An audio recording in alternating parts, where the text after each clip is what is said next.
जय हिंद योद्धा, this is Chris here and you're watching Yoddha academy.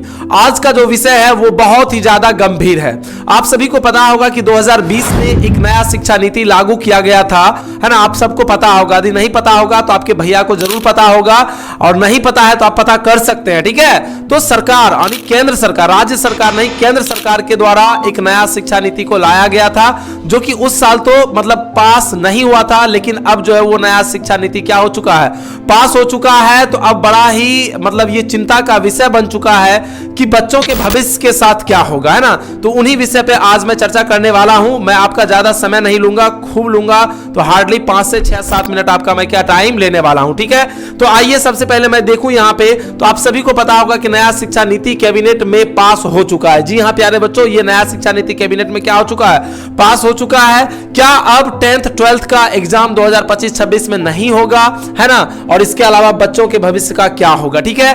तो ये जो मैं लिख के लाया हूं प्यारे बच्चों, ये कोई थंबनेल नहीं है, ठीक है। थंबनेल तो आप ऊपर में देखे ही होंगे, है ना, सारा चीज आप जान ही रहे होंगे, ठीक है। तो ये मैं केवल समझाने के लिए यहाँ पे ये मैं इसको लाया हूं कि देखिए यहाँ पे 5+3+3 है ना +4, ये नया शिक्षा नीति था। ये क्या होता है नया शिक्षा नीति, 5+3+3+4, मैं उन सभी पे मैं क्या करूंगा, चर्चा करूंगा। लेकिन उससे पहले मैं आपको बता दूं कि आप इस वीडियो को शेयर कर दीजिए, इसलिए नहीं कि मुझे व्यूज चाहिए, इसलिए आप शेयर कर दीजिए ताकि हर एक बच्चे को यह बात पता चलनी चाहिए, ठीक है, कि सरकार का क्या ये नीति है, नया जो ये नीति लाया है, ये बच्चों को कितना कमजोर बना देगा। एक तो ऐसे कोरोना के टाइम में बहुत सारे बच्चे क्या हो चुके हैं, कमजोर हो चुके हैं, पढ़ाई अच्छा से नहीं हुआ, ठीक है। और अब जो है ये नया शिक्षा नीति जो आया है, ये तो पूरे बच्चे को क्या करेगा, कमजोर कर ही देगा। देखिए कैसे, ठीक है। तो सबसे पहले देखिए मैं यहां पे लिखा हूं स्टूडेंट्स, है ना, स्टूडेंट्स में लिखा हूं और यहां पे व्हाट लगाया हूं। क्यों व्हाट लगाया हूं उसका समझिए, क्योंकि स्टूडेंट्स का क्या लगने वाला, व्हाट लगने वाला है इस शिक्षा नीति से।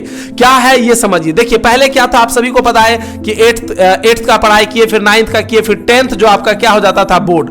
हर एक स्टेट में, हर एक राज्य में 10th क्या हुआ करता था, बोर्ड हुआ करता था। यानी फाइनली 10th में आपका जो टेस्ट लिया जाता था वो बोर्ड एग्जाम होता था, ठीक है, और उसके आधार पर आपको सर्टिफिकेट वगैरह सब चीज मिलता था। लेकिन अब नया शिक्षा नीति जो आपका आया है 5+3+3+4, इसके तहत अब बहुत बुरा होने वाला है, ठीक है, बहुत बुरा होने वाला है ना। क्या बुरा होने वाला, पहले तो देखिए बहुत सारे बच्चे डर गए होंगे कि सर क्या जो 10th का इस बार जो फॉर्म भराया है, क्या वो एग्जाम देगा या नहीं देगा, क्या उसका बोर्ड एग्जाम होगा या नहीं होगा। और दूसरे बच्चे ये डर गए होंगे इस थंबनेल को देख के कि क्या 12th वाले बच्चे एग्जाम देंगे या नहीं देंगे। तो सबसे पहले मैं आपको बता दूं कि इसके बारे में मैं थोड़ा सा चर्चा बाद में करूंगा, लेकिन पहले इसको आप समझ लीजिए ये क्या है नया शिक्षा नीति, ठीक है, ध्यान से समझिए। यदि मैं बात करूं कि 5+3+3+4 ये शिक्षा नीति क्या है, तो सिंपली अपने भाषा में मैं इसे समझाऊं तो अब जो है आपको क्या है ना, 8th भी यानी 1 से 5 तो आप पढ़वे कीजिएगा, 1 से क्या 5 तक तो आप पढ़िएगा, फिर 5 से आप 8 तक पढ़िएगा, फिर 9 पढ़िएगा, फिर 10th पढ़िएगा, फिर 11th पढ़िएगा, तब जाके आप 12th में क्या दीजिएगा, बोर्ड एग्जाम दीजिएगा। यानी कहने का मतलब कि अब 10th बोर्ड एग्जाम रहने वाला नहीं है। पहले आप 10th एग्जाम देते थे, है ना, बोर्ड एग्जाम, अब बोर्ड 10th नहीं होगा, अब क्या होगा, 12th होगा। 10th को बोर्ड एग्जाम से हटा दिया है और ये बिल पास हो चुका है ना। अब धीरे धीरे हर एक राज्य में, है ना, ये नया शिक्षा नीति क्या हो जाएगा, लागू हो जाएगा। आप कहिएगा कि सर इसमें बच्चे का क्या मतलब फायदा है और इसमें नुकसान क्या है। तो फायदा 1-2 चीज आगे जाकर आपको दिखेगा, लेकिन इसमें नुकसान अधिक है। जैसे बच्चा किसी भी तरह से 8 में पढ़ता था, 5, 6, 7 में किसी भी तरह से पढ़ता था, 9th में किसी तरह से पढ़ता था, लेकिन 10th में आके वो क्या हो जाता था,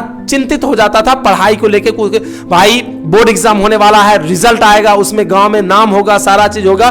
तो 10th में आके बच्चे क्या करते थे, डर के मारे भी क्या करता था, पढ़ाई करता था, और फिर यहां से ये स्ट्रांग हो जाते थे।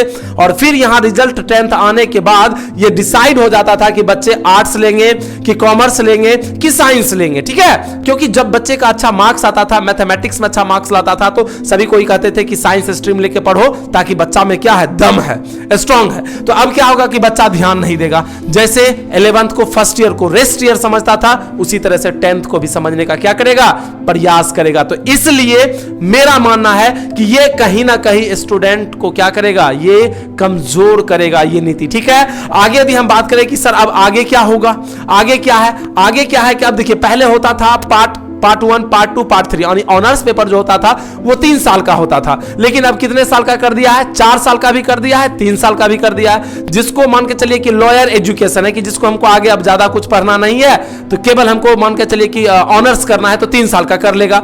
लेकिन जिसको एमए करना है और भी आगे का डिग्री लेना है, तो वो 4 साल का उसका होगा क्या? ग्रेजुएशन। ये बेनिफिट मिल रहा है बच्चों को। बस उसके बाद दूसरा बेनिफिट ये मिल रहा है बच्चों को, जैसे पहले क्या होता था कि आप एक समय में एक ही कोई कोर्स को क्या कर सकते थे, लेकिन अब ऐसा नहीं है। अब क्या है कि यदि आप पार्ट 1 में है, यदि आप बीए पार्ट 1 में है और आपका मन है कि हमको डिप्लोमा करना है या पॉलिटेक्निक करना है, तो आप पार्ट 1 को ड्रॉप करके आप उसको करके फिर आप पार्ट 1 से ही क्या कीजिएगा? कंटिन्यू कीजिएगा। पहले ये ऐसा नहीं होता था। पहले यदि आप बीच में छोड़ दिए, एग्जाम नहीं दिए, तो आपको शुरू से करना पड़ता था। तो ये नया शिक्षा नीति के अंतर्गत लाया गया है, तो अभी आपको घबराने की जरूरत नहीं है। तो जो भी बच्चे इस बार 10th का जिसका फॉर्म भरा गया है, ठीक है, वो 2026 में एग्जाम दीजिएगा, और जो 12th के स्टूडेंट्स है वो भी 25 में दीजिएगा और 26 में दीजिएगा। लेकिन मैं आपको बता दूं कि 26 ना तो 27 में भी बिहार में ये नियम क्या लागू हो जाएगा। बहुत सारे राज्य 26 से ही क्या कर देगा? इसको लागू कर देगा। तो ये कहीं ना कहीं मुझे ये शिक्षा का जो नीति है बिल्कुल पसंद नहीं आया। यानी कहे तो 10th बोर्ड अब क्या हो जाएगा? हट जाएगा, और बच्चे बहुत ज्यादा क्या हो जाएंगे? कमजोर हो जाएंगे। तो आप लोग अपना जरूर राय दीजिएगा, है ना, कमेंट्स करके। क्या ये जो शिक्षा नीति लाया गया है ना सरकार के द्वारा, क्या ये सही शिक्षा नीति है? और यदि सही है तो नीचे जरूर कमेंट्स कीजिएगा, और यदि गलत है वो भी ज्यादा से ज्यादा क्या कमेंट्स कीजिएगा, और इस वीडियो को ज्यादा से ज्यादा शेयर कीजिए। ऐसा नहीं होना चाहिए। ये बच्चों को कहीं ना कहीं क्या करेगा? कमजोर करेगा, है ना। आए हुए दिन सरकार जो है अपने हर एक चीजों को सही नहीं कर रहे हैं। जैसे कि देख लीजिए कि एग्जाम होता है तो पेपर लीक हो जाता है। तो ये कहीं ना कहीं बिल्कुल ठीक बात नहीं है। स्टूडेंट के लाइफ के साथ खिलवाड़ किया जा रहा है, जो कि बिल्कुल ही गलत है। ये इनका मैं निंदा करता हूं, ये बहुत ही गलत है ना। सरकार को ऐसा नियम नहीं लाना चाहिए। तो बाकी आप अपना कमेंट्स के माध्यम से अपना राय जरूर दीजिएगा। सो तब तक के लिए टेक केयर, जय हिंद, जय भारत।